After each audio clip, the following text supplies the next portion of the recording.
Good morning. कैसे हैं आप लोग? ये क्लास 4th का ग्रामर बुक है, क्रिएटिव ग्रामर। हो सकता है आप लोग खरीद नहीं पाए हो, है ना? तो अभी हम लोग कर क्या रहे हैं कि ई लर्निंग के तहत सारे चैप्टर्स को 1 बाय 1 डील करेंगे, जिसमें से आपका पहला चैप्टर है द सेंटेंस।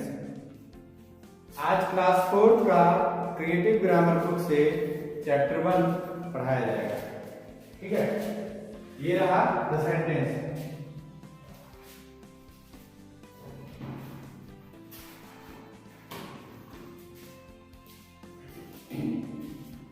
द सेंटेंस में सेंटेंस को जानने से पहले हम लोग लेटर्स के बारे में जानेंगे, फिर वर्ड्स के बारे में, फिर जाकर सेंटेंसेस के बारे में। ठीक है, तो लेटर्स किसको बोलते हैं?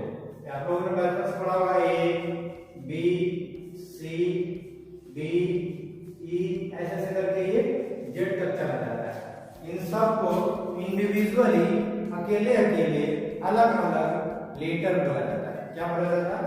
लेटर्स बोला जाता है। और जब इन सब को एक साथ ऐसा लिखा है, ए से लेकर के जेड तक, ए से लेकर के जेड तक, ब्लूटूथ कनेक्टेड है ना,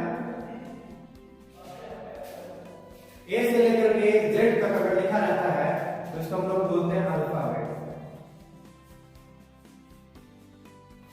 ऐसे मान लीजिए A B C D E F G H I J K L M N O P, ऐसा करके जेड तक गए, एक साथ लिखा हुआ है, तो उसको क्या बोलेंगे? अल्फाबेट। अब कोई पूछ जाए कि ए बी सी ये क्या है, तो बोलेंगे 3 लेटर्स हैं। कितने लेटर्स हैं? 3 लेटर्स हैं, 1 2 3। इन सबको इंडिविजुअली अलग अलग से लेटर बोला जाता है, और ए से लेकर जेड तक साथ में रहेगा तो अल्फाबेट बोला जाता है। तो लेटर्स आप लोग याद गए, है ना? अब जानेंगे वर्ड्स। तो वर्ड जो होता है वो लेटर्स का कलेक्शन होता है। जब 2 या 2 से ज्यादा लेटर्स एक साथ इकट्ठा होते हैं तो उसको क्या बोलते हैं? वर्ड्स बोलते हैं। जैसे कि ए एन टी, एंड मतलब चींटी। तो देखिए, 1 लेटर 2 लेटर 3 लेटर, 3 लेटर इकट्ठा हुआ और मिल जाके क्या बना है? वर्ड बना है। पर वर्ड बनाने के लिए 2 शर्त है। एक तो कलेक्शन ऑफ लेटर्स होना चाहिए, दूसरा जो कुछ भी बनता है उसका एक प्रॉपर मीनिंग होना चाहिए। अगर मीनिंग नहीं हुआ तो वर्ड नहीं होगा। जैसे एंड मतलब क्या होता है? चींटी। एंड मतलब चींटी होता है ना? तो ये वर्ड हो गया, क्योंकि ये 3 लेटर से बना है। एक कंडीशन फुलफिल कर दिया। दूसरा क्या कंडीशन? इसका मीनिंग होना चाहिए। इसका मतलब क्या होता है? चींटी। ठीक है, दूसरा वर्ड ले लेते हैं, डंकी। डंकी मतलब क्या होता है?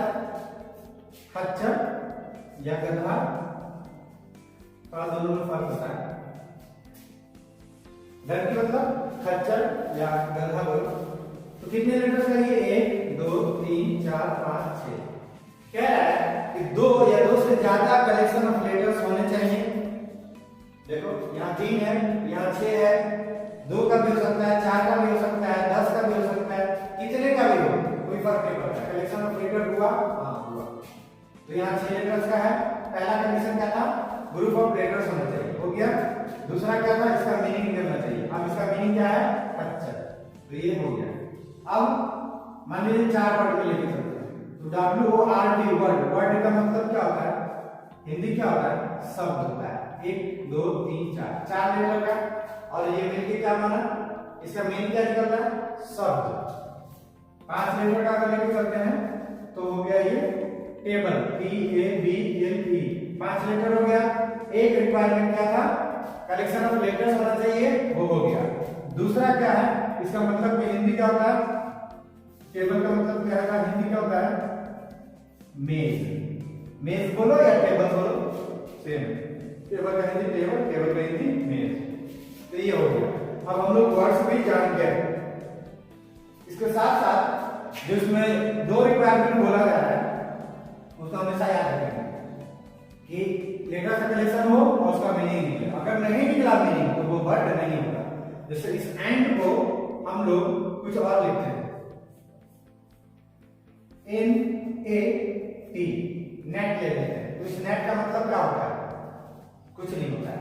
देखो 1 लीटर 2 लीटर 3 लीटर, 3 लीटर से मिलकर तो जरूर बना है, लेकिन इसका मीनिंग नहीं होता है, कोई हिंदी शब्द इसका नहीं है, कोई इसका मीनिंग नहीं, कोई मतलब नहीं निकल रहा, कोई अर्थ नहीं निकल रहा, इसलिए ये वर्ड नहीं होगा। ठीक है, अब इस टेबल को उल्टा कर लेते हैं। ELBAT, अब ये जो कुछ भी है 1 2 3 4 5 है ना, 5 लेटर से मिलकर तो बना है, लेकिन इसका मीनिंग नहीं निकलता, इसलिए ये वर्ड नहीं है। अब कहेंगे क्या सबको उल्टा उल्टा करेंगे तो वो वर्ड नहीं बनेगा? ऐसा कोई जरूरी नहीं है कि उल्टा करेंगे तो वो वर्ड बनेगा कि नहीं बनेगा। मिसाल के तौर पे, एग्जांपल के तौर पे, उदाहरण के तौर पे आपको पलट के बताया जा रहा है ना, तो दो चीज जान गए हम लोग, वर्ड भी जान गए, लेटर्स भी जान गए, और एक अल्फाबेट क्या होता है ये भी जान गए। चलिए वर्ड जान गए कि लेटर्स का कलेक्शन होता है और एक प्रॉपर मीनिंग होना चाहिए, लेटर्स को जान चुके हैं। अब सेंटेंस के बारे में जानते हैं। सेंटेंस जो होता है ना वो ग्रुप ऑफ वर्ड होता है।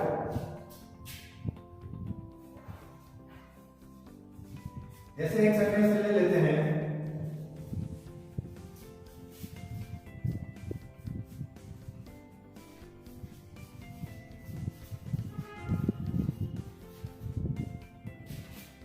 Beauty lies in the eyes of beholder, देखने वालों के आंख में ही सुंदरता बसती है। मतलब किसके नियति पे, किसी के नियति पे डिपेंड करता है कि वो उसको सामने वाले में या सामने वाली चीजों में नजर क्या आ रहा है।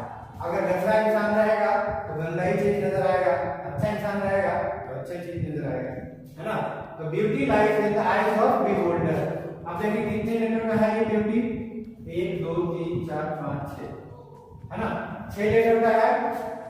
अरेंज किया हुआ लेटर्स का ग्रुप ऑफ हो गया लेटर्स, और इसका हिंदी क्या होता है? सुंदरता। LIES लाइट, इसका मतलब बसना, बसना मतलब होता है, बसता है। इनका मतलब में, THE क्या है? इसका कोई हिंदी मीनिंग तो नहीं होता, पर ये आर्टिकल है, इसका मतलब निकल रहा है। ये क्या है? आर्टिकल है। ठीक है, EYES, आई मतलब आंख, इसका plural form eyes. OF of एक क्या है? प्रीपोजिशन, जिसका हिंदी क्या होता है? का। B ये हो गया 1 2 3 3 6 2 8 लेटर्स का हो गया। और बिहोल्डर का मतलब देखने वाला, जो देख रहा है। ठीक है, तो इन सारे वर्ड्स का मतलब निकल रहा है। अब क्या है? सेंटेंस क्या है? लेटर्स का ग्रुप वर्ड हुआ, वर्ड्स का ग्रुप सेंटेंस हुआ। देखो 1 वर्ड 2 वर्ड 3 4 5 6 7 वर्ड्स का कलेक्शन हुआ, है ना। तो ये क्या हो गया? सेंटेंस। तो सेंटेंस जो होता है वो कलेक्शन ऑफ या ग्रुप ऑफ वर्ड्स होता है। तो यही है beauty lies in the eyes of beholder. अब आगे हम जानेंगे कि कितने तरह का सेंटेंस होता है, और उससे पहले हम जान लें कि सेंटेंस के 2 पार्ट्स क्या होते हैं। सेंटेंस के 2 पार्ट्स क्या होते हैं? सेंटेंस जो है जैसे ग्रुप ऑफ लेटर्स को वर्ड बोला गया, लेकिन उसके लिए शर्त ये था कि उसका मीनिंग भी निकले। उसी तरीके से सेंटेंस का भी मीनिंग निकलना चाहिए। ग्रुप ऑफ वर्ड तो होना चाहिए, साथ ही साथ उसका मतलब भी निकलना चाहिए। अगर मतलब नहीं निकलता है तो वो सेंटेंस नहीं होगा।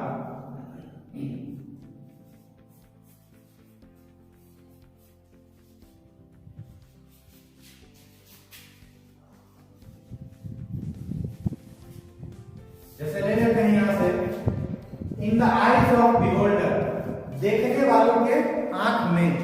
तो अब इसका मतलब निकल नहीं रहा है कि in the eyes of beholder का मतलब क्या होगा, पूरा नहीं निकल रहा है। कहने का मतलब उसमें सब्जेक्ट होना चाहिए, प्रेडिकेट होना चाहिए, लेकिन यहाँ पर सिर्फ क्या है? प्रेडिकेट का कुछ हिस्सा है, सब्जेक्ट भी गायब है और प्रेडिकेट का कुछ हिस्सा भी गायब है। तो in the eyes of beholder ये सेंटेंस नहीं होगा। ग्रुप ऑफ वर्ड तो होना ही चाहिए, उसके साथ उसका मतलब भी निकलना चाहिए, है ना। एक एग्जांपल हम लोग देखिए, दूसरा एग्जांपल देखेंगे।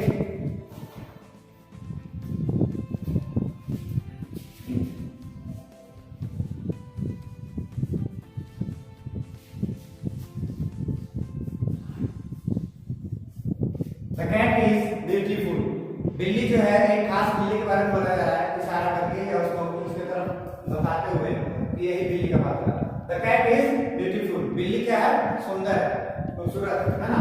अब इसी को हम लोग उलट देते हैं, जैसे कि ब्यूटीफुल इज कैट द, ऐसा लिख दिए तो क्या ये सेंटेंस हो गया।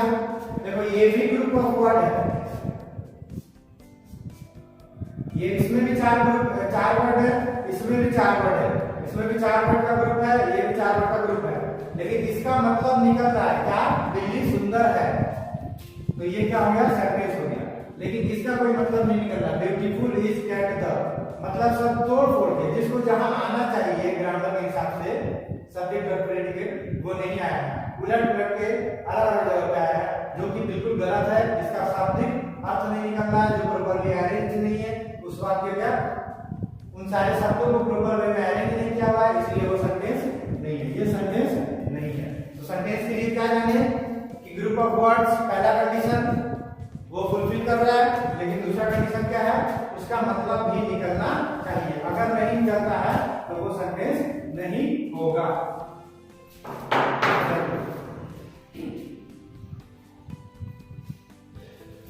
सेंटेंस का और भी पहचान होता है, एक तो ये पहला जो बता दिया गया, दूसरा कि वो कैपिटल लेटर से शुरू होना चाहिए,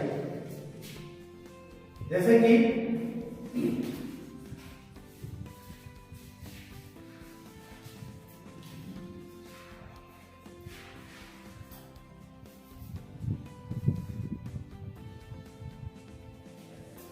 आई एम टीचिंग यू, यहां सेंटेंस आई से शुरू हो रहा है, जो कि क्या आई क्या है, कैपिटल लेटर में। Stars shine at night in the sky, S बड़ा कैपिटल से शुरू हो रहा है, वी डब्ल्यू कैपिटल से शुरू हो रहा है, आई प्लीज का पी, फुर्रे का एच, मे का मे, है ना।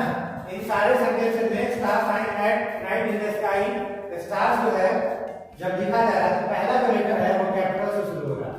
We cannot see stars in the day, in day हम लोग दिन में तारे नहीं देख सकते, शुरुआत किससे हो रहा है, वी से। वी का डब्ल्यू क्या है, कैपिटल लेटर। इस लिया हुआ है, क्या हुआ है, एक लड़का है, तो इस से स्टार्ट हो रहा है, इस वर्ड से सेंटेंस से स्टार्ट हो रहा है, और इसमें आई से स्टार्ट हो रहा है। इसमें लेटर पहला कौन सा है, आई, जो कि कैपिटल लेटर है। प्लीज हेल्प मी, कृपया मेरी मदद करें, प्लीज वर्ड से शुरू हो रहा है, प्लीज में पी से शुरू हो रहा है, और पी लेटर किसमें है, कैपिटल लेटर में।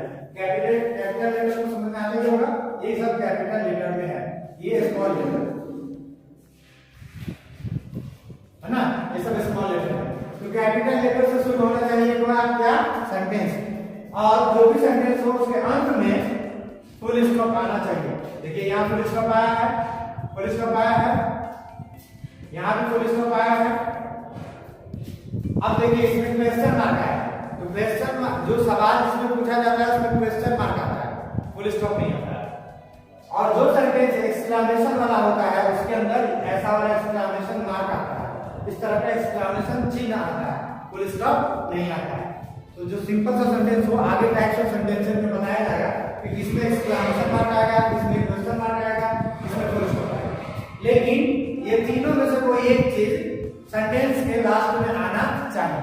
तो सेंटेंस के बारे में क्या क्या जाने, ग्रुप ऑफ वर्ड्स होना चाहिए जिसका एक सही मीनिंग निकलना चाहिए, प्रॉपर्ली अरेंज्ड वर्ड्स होना चाहिए, ठीक है। दूसरा, उसके लास्ट में फुल स्टॉप आना चाहिए, अगर फुल स्टॉप नहीं है तो क्या होना चाहिए, क्वेश्चन मार्क या एक्सक्लेमेशन मार्क। तीसरा कि वो जो सेंटेंस है उसका शुरुआत किसी कैपिटल लेटर से होना चाहिए।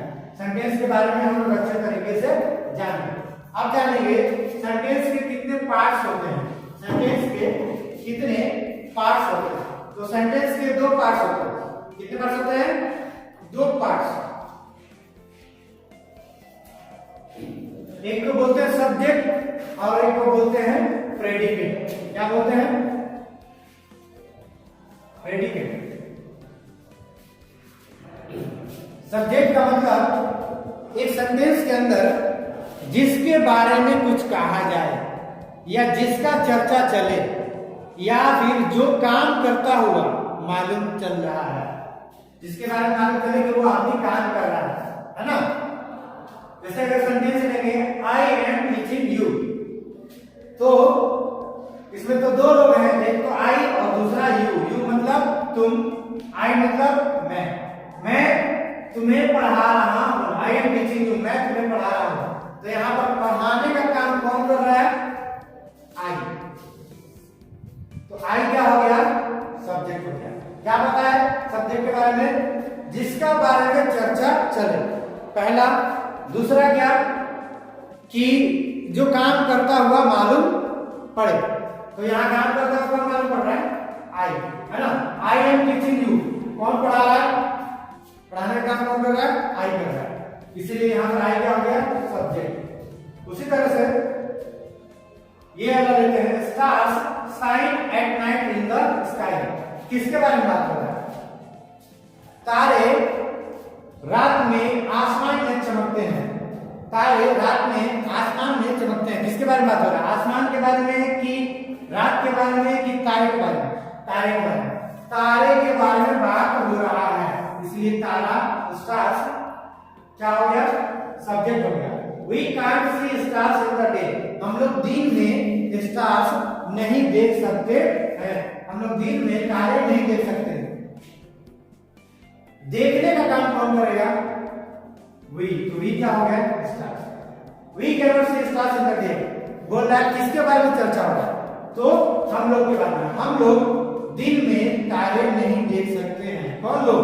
हम लोग। इसलिए क्या हो गया? We क्या हो गया? सब्जेक्ट हो गया।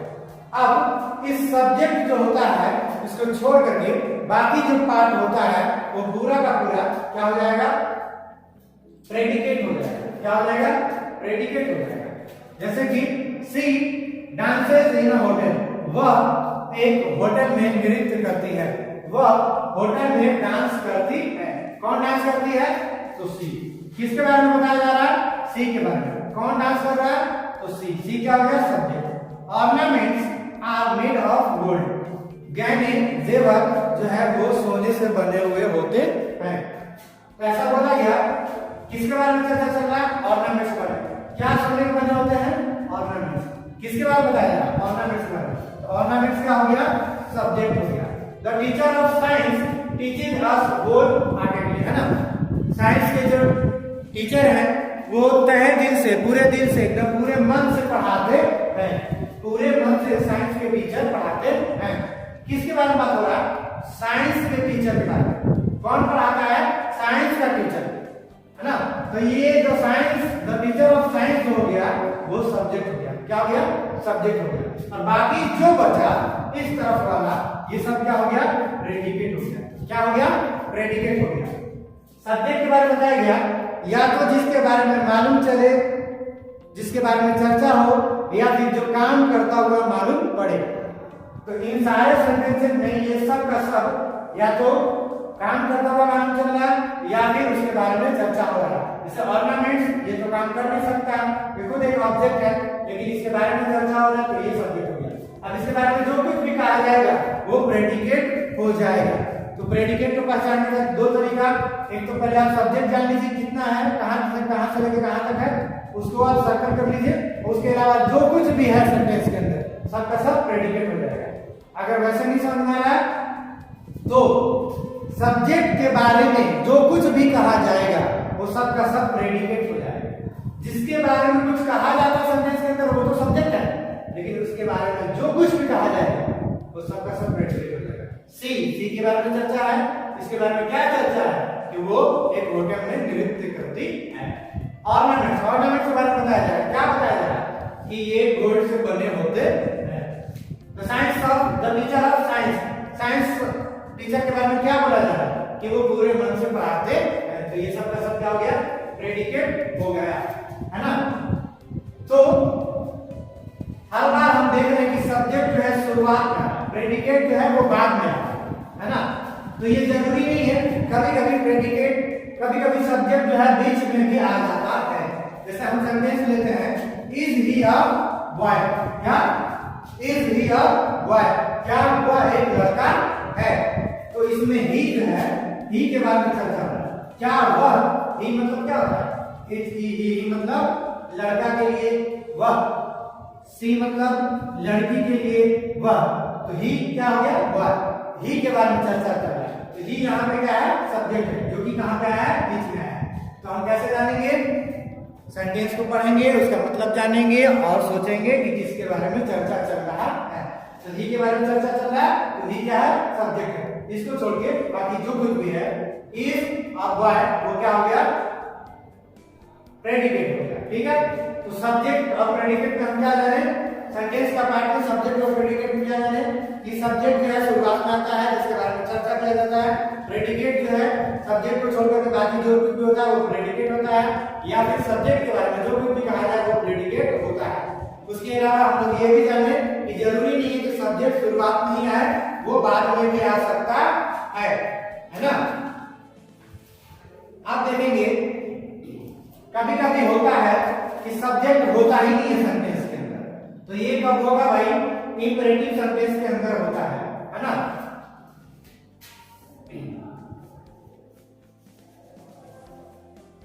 प्लीज हेल्प मी, कृपया मेरी मदद करो।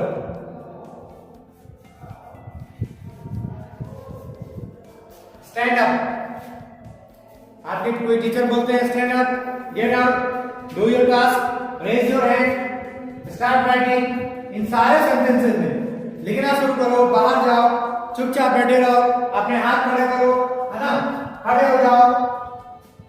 इन सारे सेंटेंसेस में सब्जेक्ट नहीं आ रहा है, मतलब किसके बारे में बोला जा रहा है, किसको बोला जा रहा है काम करने को, ये मालूम नहीं चल रहा। जैसे ये वाला सेंटेंस है, प्लीज हेल्प मी, कृपया मेरी मदद करो। किसका मदद करो, मेरा, लेकिन कौन मदद करेगा, मदद करना एक काम है, कौन करेगा ये मालूम नहीं, यानी कि सब्जेक्ट इसमें गायब है, सब्जेक्ट इसमें गायब है, नहीं है। स्टैंड अप, खड़े हो जाओ, हम बोले किस बच्चे को स्टैंड अप, खड़े हो जाओ, लेकिन किस बच्चे को बोले ये मालूम नहीं है, तो इसमें भी सब्जेक्ट गायब है। तो ये जो इंपरेटिव सेंटेंस होता है उसमें सब्जेक्ट छुपा हुआ होता है। क्या होता है, छुपा हुआ होता है। जो आदमी बोलता है उसके सामने जो भी होता है वही उस सेंटेंस का सब्जेक्ट होता है। जैसे हम बोले क्लास में किसी बच्चे को गो आउट, क्या बोले गो आउट, तो उसका मतलब होता है यू गो आउट। हम सिर्फ क्या बोले गो आउट, तो इस गो आउट एक सेंटेंस है जिसमें यू छुपा हुआ होता है।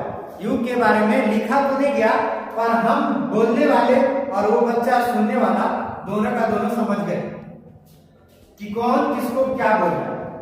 एक बच्चे को बाहर जाने के लिए बोला जा रहा है, जिसमें ऐसा नहीं बोला गया कि तुम बाहर जाओ, सिर्फ उसके तरफ देखा गया, वो बच्चा हमको देखा, आई कांटेक्ट हुआ और हमने उसको बोल दिया बाहर जाओ, वो समझ गया कि उसी को बोला जा रहा है। तो इस तरह के जो सेंटेंसेस होते हैं इंपरेटिव सेंटेंसेस, उसमें सब्जेक्ट यूज होता है वो छुपा हुआ होता है और बोलने वाले और समझने वाले दोनों समझ लेते हैं कि किसको बोला जा रहा है, इसलिए वो सब्जेक्ट यानी कि यू मतलब तुम छुपा हुआ होता है।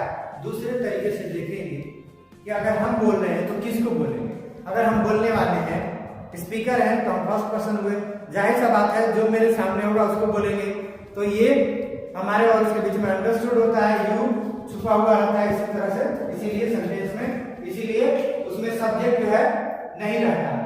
तो दूसरा क्या जाने कि सब्जेक्ट जो है किसी सेंटेंस में छुपा हुआ होता है, और सेंटेंस किस टाइप का होता है, इंपरेटिव सेंटेंस। आगे हम बताएंगे और भी इसके बारे में डिटेल में, ठीक है। तीसरा है कि कभी कभी दो सब्जेक्ट आ जाता है,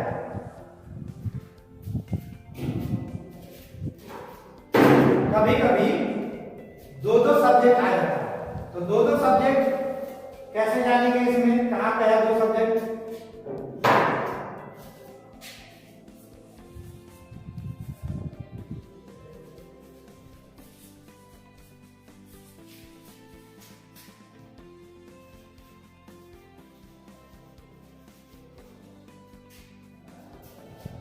जैसे क्लास में तो बहुत सारे बच्चे होते हैं, पर कोई ऐसा बच्चा है जो बहुत बदमाश है और अपनी बदमाशी की वजह से क्लास में जाना रहता है, तो उसको कोई टीचर बोलते हैं तुम बदमाश बच्चा खड़े हो जाओ, क्या बोलते हैं ए बदमाश बच्चा खड़े हो जाओ। तो क्या है कि यहाँ पे यू जब बोला गया तो एक सब्जेक्ट हो गया, किसको बोला गया, किसको खड़ा होने बोला गया, यू को बोला, किसको किसका चर्चा हो रहा है, यू का हो रहा है, तो एक हो गया। और ये जो यू है यही नॉटी बॉय है, क्या है, बदमाश बच्चा है, इसी यू को नॉटी बॉय बोला जाता है। या तो नॉटी बॉय बोल रहे या फिर यू बोल रहे, दोनों में से किसी एक को बोलेंगे तो भी चलेगा, लेकिन ये दोनों का दोनों जो है एक ही बच्चा है, यू और नॉटी बॉय एक ही बच्चा है।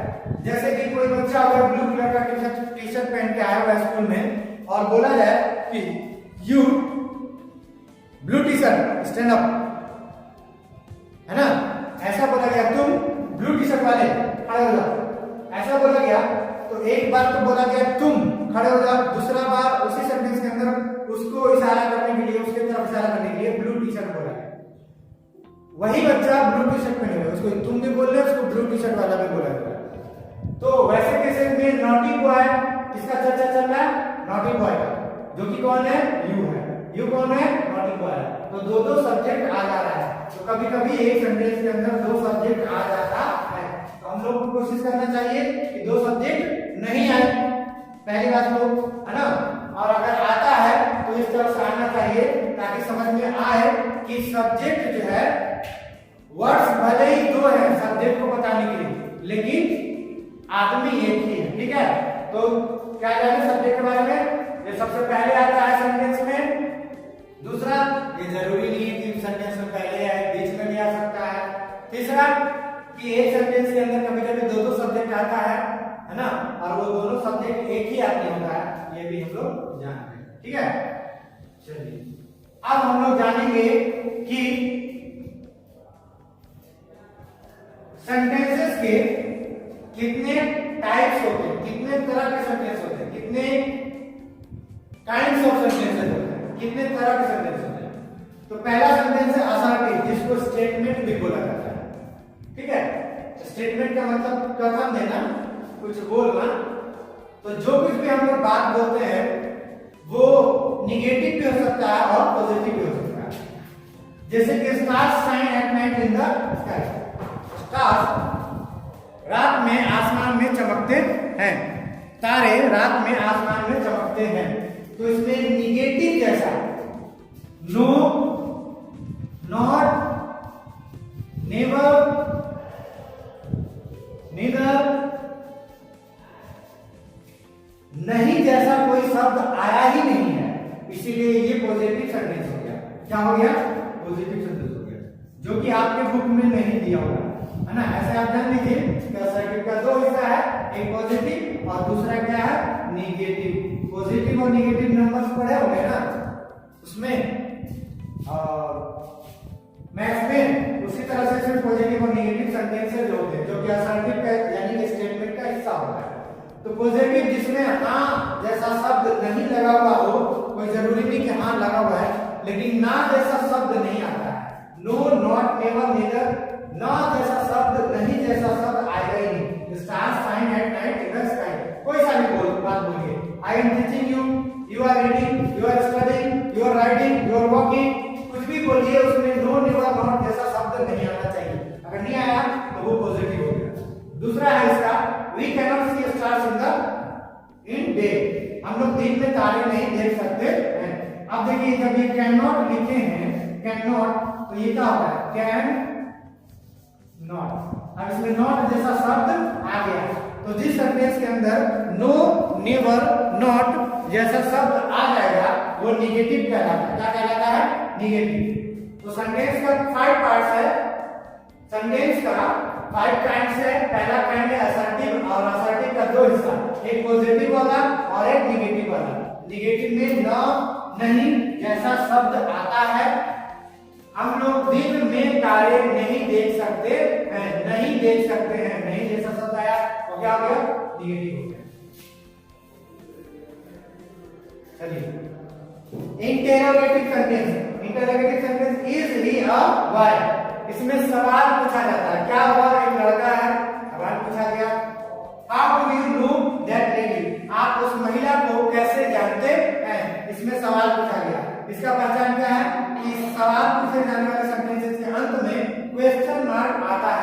क्वेश्चन मतलब क्या होता है?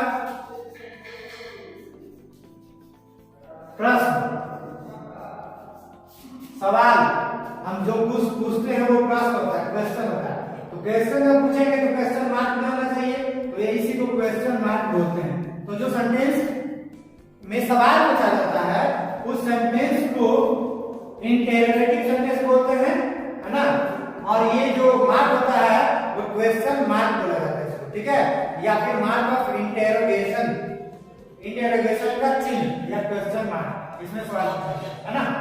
चलिए, तीसरा है इंपरेटिव सेंटेंस, ऐसा सेंटेंस जिसमें आपको कमांड, ऑर्डर या विनती या प्रपोजल दिया जाता है, जिसमें आपसे कुछ रिक्वेस्ट किया जाएगा, आपसे कुछ आग्रह किया जाएगा, विनती किया जाएगा, आपको आदेश दिया जाएगा, आपको कुछ कहने को, कुछ करने को कहा जाएगा। जैसे प्लीज हेल्प मी, तो इसमें रिक्वेस्ट किया जाएगा, कृपया मेरी मदद करो, प्लीज मेरी मदद करो, है ना। तो इसमें रिक्वेस्ट कर रहा है, इसमें क्या शब्द आया है? प्लीज जैसा शब्द आया है, तो ये क्या हो गया? इंपरेटिव सेंटेंस हो गया। ओबे योर एल्डर्स, है ना, अपने बड़ों की क्या करो? अपने बड़ों का कहना मानो, अपने बड़ों के आज्ञा का पालन करो, है ना।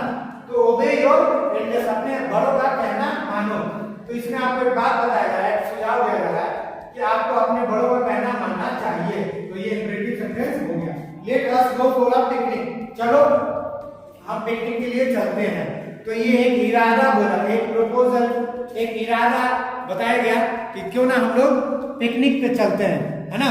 तो वैसे सेंटेंस को क्या बोलते हैं? Imperative sentence. इंपरेटिव सेंटेंस जिसमें कुछ विनती किया जाए, जिसमें कुछ इरादा बताया जाए, जिसमें कुछ आपको आपसे रिक्वेस्ट किया जाए, जिसमें आपको ऑर्डर किया जाए। जैसे कोई बोला, क्लास में कोई बच्चा बदमाशी करता है तो टीचर बोलते हैं बाहर आओ,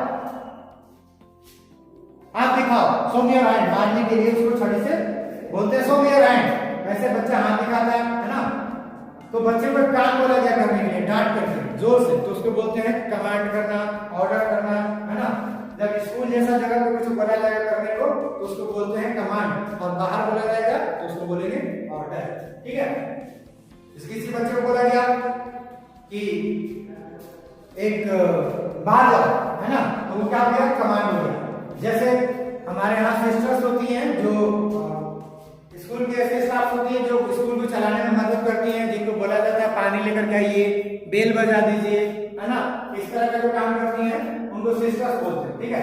तो उनको अगर कोई टीचर बोलता है कि एक गिलास पानी लाइए प्लीज, या फिर bring a glass of water, है ना।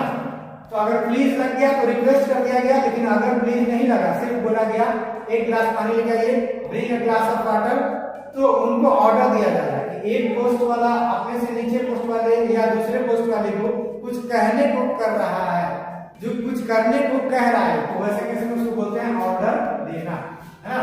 जैसे कोई बोलेगा दौड़ो, तो आपको एक कमांड दिया जा रहा है, एक काम शुरू करो, तो वो होता क्या है?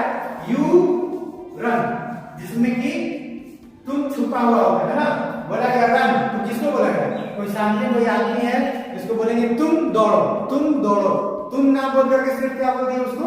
दौड़ो, तो समझ गया कि उसको बोला जा रहा है। तो उसमें यू छुपा हुआ होता है। सारे के सारे इंपरेटिव सेंटेंसेस में, ऑर्डर्स में, जिसमें जितने भी इंपरेटिव सेंटेंस होते हैं उसमें सब्जेक्ट यानी कि सब्जेक्ट यू ही होता है, सब में यू ही सब्जेक्ट होता है और छुपा होता है। प्लीज हेल्प मी, कृपया मेरी मदद करो, किसको बोला जा रहा है? यू को। ओबे योर एल्डर्स, किसको बोला जा रहा है? यू को। अपने बड़ों का पालन करो, अपने बड़ों का कहना मानो। Let us go for a picnic, किसको बोला जा रहा है? चलो हम लोग पिकनिक चलते हैं, है ना, चलो हम लोग पिकनिक चलते हैं। तो सामने कौन है? सामने बोलने वाला जो है एक ग्रुप के अंदर है और सारे लोगों को बोलना, ठीक है। उसमें हो गया एक्सक्लेमेटरी सेंटेंस, ऐसा सेंटेंस जो सुख में, दुख में या किसी और भी भावनात्मक सिचुएशन में हमारे मुंह से अचानक से कोई वर्ड, कोई सेंटेंस निकल जाता है ना। जैसे हुर्रा, अलास, जैसे बोला गया हुर्रा भी है, बोलता रेस, हम लोग रेस जीत गए, तो ये खुशी का टाइम है और उस समय क्या निकला? हुर्रा।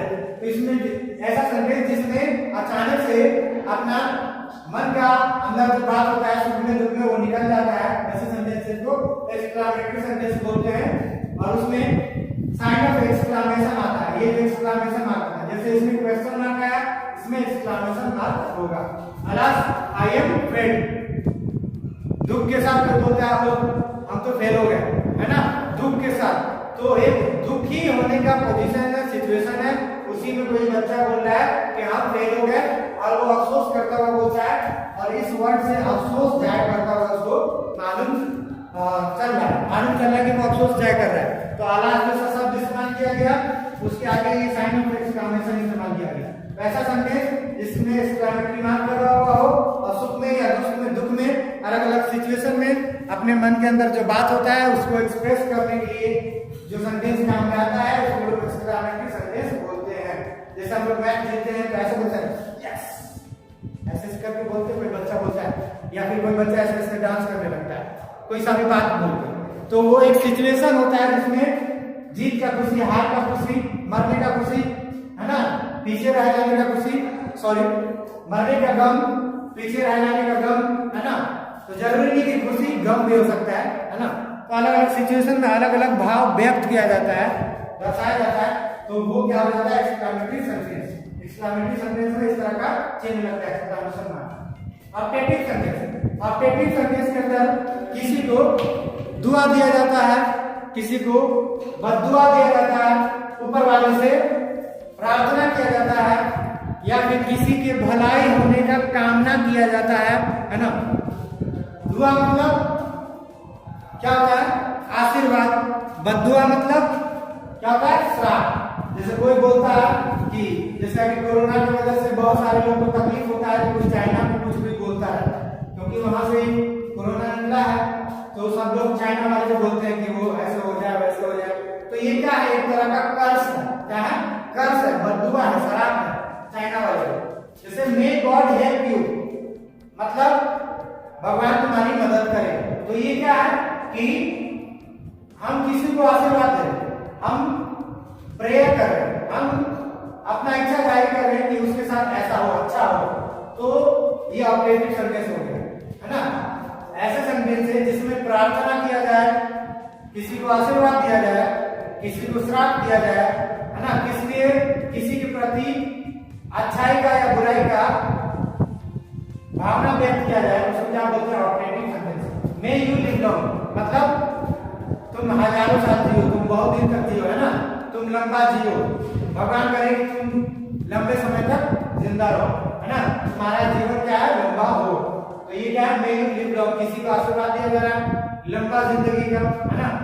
मे ही रिकवर, अब किसी का तबियत खराब है तो हम इच्छा व्यक्त कर रहे हैं क्या कि अल्लाह करे वो जल्दी ठीक हो जाए, भगवान करे वो जल्दी ठीक हो जाए, है ना, तो मे ही रिकवर, वो जल्दी ही ठीक हो जाए, ऊपर वाले करें, मालिक करें कि वो जल्दी ठीक हो जाए। मे ही सक्सीड इन हिज एफर्ट्स, भगवान करे वो अपनी कोशिशों में कामयाब हो, अल्लाह करे कि जो वो कर रहा है उसमें वो कामयाब हो, है ना। ऐसा हम लोग बात व्यक्त करते हैं, किसी को बद्दुआ देते हैं या किसी को श्राप देते हैं। तो ये था आपका चैप्टर द सेंटेंस क्लास 4 का क्रिएटिव इंग्लिश ग्रामर बुक है, आपके पास मिल गया हो तो अच्छा है, एक्सरसाइज कर लीजिएगा। स्टैंडर्ड 4 चैप्टर 1 द सेंटेंस खत्म हो गया, ठीक है। आगे एक्सरसाइजेस वगैरह के लिए आप कांटेक्ट करेंगे अपने अपने व्हाट्सएप ग्रुप पे। Thank you.